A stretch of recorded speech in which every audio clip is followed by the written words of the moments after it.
The signal was broken. It came from deep space, from a region no one liked to talk about. The message was weak, full of static, but the words were clear. Please, we were wrong. Help us. Across the galaxy, many systems received it. Trade stations heard it. Military outposts heard it. Even the Galactic Council heard it. No one answered. The species sending the signal was a Varelli, proud, powerful. For many years, they had looked down on humanity. They called humans Deathworlders with cold smiles.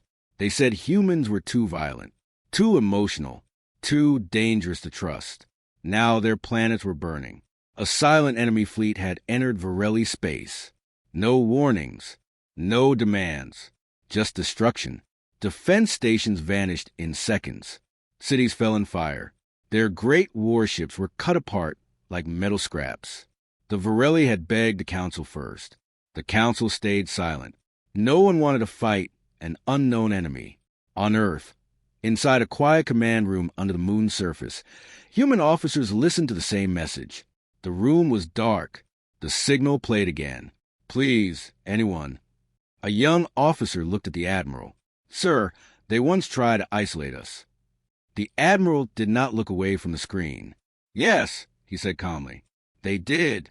Another officer asked, do we ignore it? Silence filled the room. Then the Admiral gave one simple order.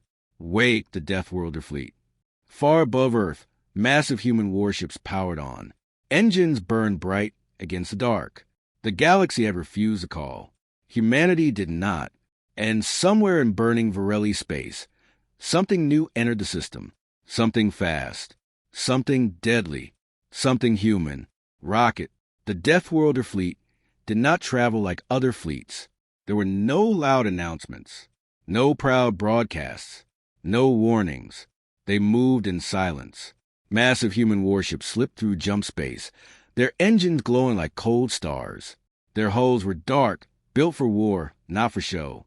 Every ship carried weapons a galaxy had never seen. At the center of the formation was the flagship Resolute. Calm, steady, waiting. Inside Varelli space, chaos ruled. Planets burned. Defense platforms drifted in broken pieces. The unknown enemy fleet hovered near the Varelli homeworld. Their ships were sharp and black, shaped like blades. They did not speak. They did not respond to signals. They only destroyed. Varelli survivors watched their skies with fear. Then something changed. Long-range sensors detected a new arrival at the edge of the system. Multiple jump signatures. Dozens, then hundreds. The dark enemy ships turned toward the new threat. For the first time, they stopped firing. Human ships exited jump space in perfect formation. No panic, no rush, just control. The Resolute moved forward. A human transmission spread across the system, clear and strong. This is the United Earth Defense Fleet. Stand down and leave the system. There was no reply. The unknown fleet shifted into attack formation. On the human flagship, the Admiral gave a single command. Protect the civilians. Engage hostile targets. Human warships surged forward. Hayugun Shajid. Energy shields flared. Strike fighters launched in waves.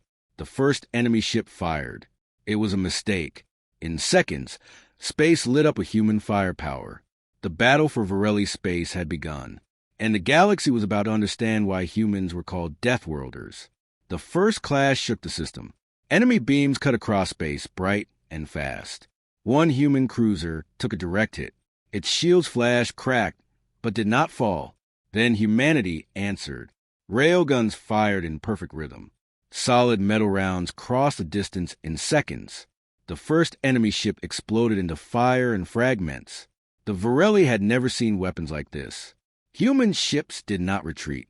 They pushed forward. Fighter squadrons moved like hunting birds. Small, fast, precise. They slipped between enemy fire and struck weak points with calm skill. The unknown fleet adjusted quickly.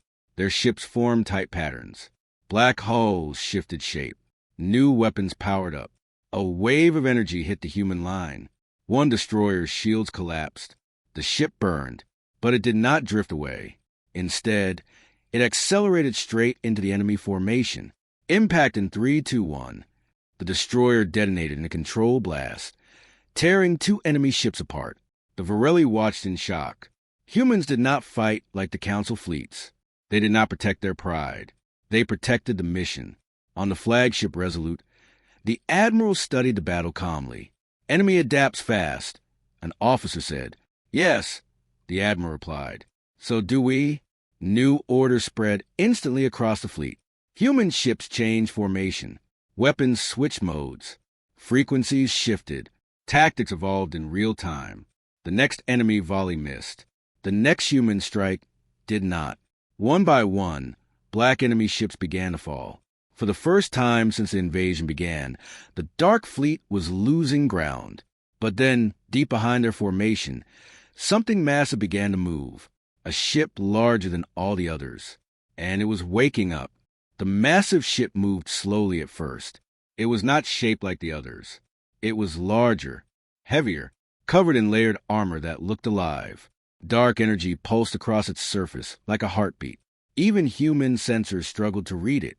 It's a command vessel, one officer whispered. No, the Admiral said quietly. It's something worse. The giant ship powered up. A wave of force spread across space. Smaller human fighters lost control for a second. One cruiser's shields flickered under sudden pressure. Then the giant fired. A beam of deep red light struck a human battleship. Shields shattered instantly. The hull cracked open. The ship drifted, burning. The Varelli watched in horror. Was this the true leader of the invasion? The unknown fleet regrouped behind the giant vessel. Their confidence returned. On the Resolute, alarms filled the bridge. Enemy power levels rising. New weapon charging. The Admiral remained calm. Focus all heavy batteries on the command vessel. Human ships adjusted position. Railguns locked on. Missile tubes opened. The first volley hit the giant ship. Explosions covered its surface. Smoke cleared. The armor held. It's adapting, an officer said. The giant vessel shifted again. Panels moved. New shields formed over the damaged areas. It was learning. The Admiral's eyes narrowed. Deploy Phase 2 assets. Deep within the fleet, hidden ships began to move forward. Their engines were different. Their hulls carried symbols the galaxy had never seen. The Varelli had begged for help. Humanity had answered. But now the galaxy would see why Deathworlders never fight at full strength in the first battle. And the giant enemy ship was about to learn that lesson the hard way. The hidden ships moved into position. They were smaller than battleships, but their design was strange. Smooth hulls, no visible weapons, no heavy armor. The enemy giant ship locked onto them at once. It fired. The red beam struck the first human vessel. Nothing happened. The beam bent. It curved around the ship like light around glass. The Varelli could not understand what they were seeing. Graviton field active. A human officer confirmed calmly. The strange ship spread out in a wide arc around the giant enemy vessel. Begin containment. A deep pulse spread across space. The giant ship tried to move. It could not. Space itself seemed to thicken around it. Its engines burned brighter, but it stayed locked in place. The unknown fleet rushed forward to defend it. That was their mistake. Human battleships opened fire again. This time, the giant could not adapt. Railgun rounds slammed into the same weak points over and over. Missiles followed. Focused. Precise. Relentless. Cracks began to form across the living armor. The enemy ship tried one last desperate attack. Energy built at its core. The Admiral spoke one final command. Release the spear. From behind the fleet, a long, narrow human vessel powered up. Its front glowed white-hot. A single shot fired. It was silent. The beam pierced the trapped giant ship from end to end. For a moment, nothing moved. Then the massive vessel split apart. Light burst from within. The command ship was gone. Across the battlefield, the remaining enemy ships faltered. Their formation broke. For the first time since they arrived, the Dark Fleet began to retreat, and humanity did not chase. They simply watched, because the message had been delivered. Deathworlders had answered. The battlefield grew quiet. Broken enemy ships drifted through space. Fires burned low. Debris floated like silent witnesses. The remaining dark vessels retreated without a single signal. They did not regroup. They did not threaten. They fled. Human ships did not chase them. The admiral stood on the bridge of the Resolute, watching the enemy disappear beyond sensor range. "Hold position," he ordered.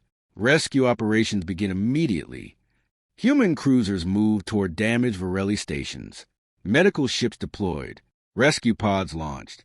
Fighters shifted from attack mode to escort duty. The Varelli watched in disbelief.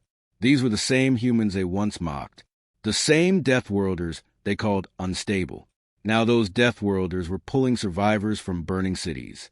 A Varelli council leader sent a direct transmission to the human flagship. His voice shook. "We misjudged your species. We are in your debt." The admiral replied calmly. "Next time, when we warn you about danger beyond the rim, listen." There was no anger in his voice, only truth. Across the wider galaxy, news of the battle spread fast. The council learned what had happened. They learned that when the Dark Fleet attacked, they had hesitated. Humanity had not. From that day forward, the word Deathworlder changed meaning. It no longer meant savage. It meant protector. It meant unstoppable. It meant the fleet that answers when no one else will. Far beyond the edge of known space, the surviving dark ships gathered in silence. They carried one clear memory. When the galaxy ignored a desperate plea, humanity answered, and they would never forget what that answer looked like. Rocket,